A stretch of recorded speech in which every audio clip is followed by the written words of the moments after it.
मंचावरील सर्व मान्यवर, कृष्णाई सेवा संस्था कांदिवली यांच्या वतीने आयोजित केलेला या हरिपाठाच्या कार्यक्रमासाठी उपस्थित असलेले सगळे भाविक आणि ज्यांचं आता कीर्तन या ठिकाणी होणार आहे ते सुप्रसिद्ध कीर्तनकार पुरुषोत्तम महाराज पाटील, ज्यांना झी टीव्हीवरती आपण नेहमी बघतो, त्यांचं प्रवचनातून प्रबोधन आणि उद्बोधन हे आता आपल्यासाठी होणार आहे। त्यामुळे जास्त वेळ भाषण न करता आपल्याला नवीन वर्षाच्या शुभेच्छा देतो।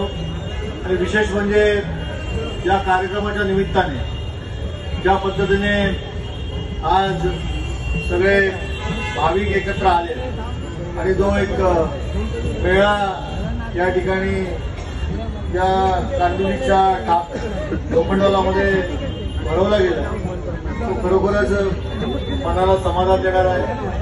हा कार्यक्रम करणं यासाठी खूप मेहनत असते आणि ज्या कार्यकर्त्यांनी गेले अनेक दिवस हा कार्यक्रम यशस्वी व्हावा म्हणून ज्यांनी मेहनत केली त्या कार्यकर्त्यांचं खऱ्या अर्थाने मी या ठिकाणी अभिनंदन करतो।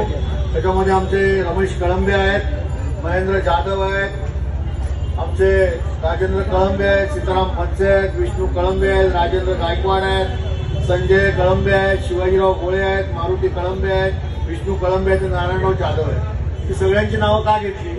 कारण हा अतिशय कठीण अशा पद्धतीचा आयोजनाचा कार्यक्रम आहे आणि तो इतका शास्त्रशुद्ध पद्धतीने आणि इतकं व्यवस्थित नियोजन या कार्यक्रमाचं आपण केलं, त्यामुळे खरोखरच आयोजकांना या ठिकाणी टाळ्या वाजवून आपण सगळ्यांनी त्यांचं अभिनंदन करायला पाहिजे आणि पुढच्या वर्षी यापेक्षाही चांगला देखणा कार्यक्रम हा आपल्या संस्थेच्या वतीने, कृष्णाई सेवा संस्थेच्या वतीने होईल असं मी या ठिकाणी आपल्या सगळ्यांच्या वतीने सगळ्या भाविकांना शब्द देतो।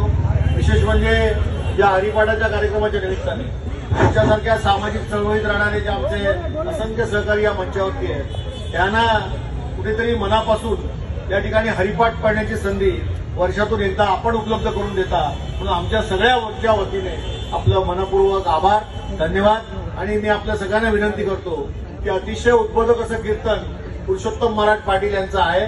आपण कोणी इथून न जाता बसण्याची व्यवस्था आहे, आपण या कीर्तनाचा आस्वाद घ्यावा एवढीच आपल्याला विनंती करतो। पुन्हा एकदा मंचावरती जे मान्यवर उपस्थित आहेत, ज्यांनी म्हणून या कार्यक्रमासाठी आर्थिक सहकार्य केलं त्या सगळ्या आर्थिक देणगीदारांचं देखील मी कृष्णाई सेवा संस्थेच्या वतीने या ठिकाणी मनापासून त्यांचे आभार व्यक्त करतो आणि इथेच थांबतो।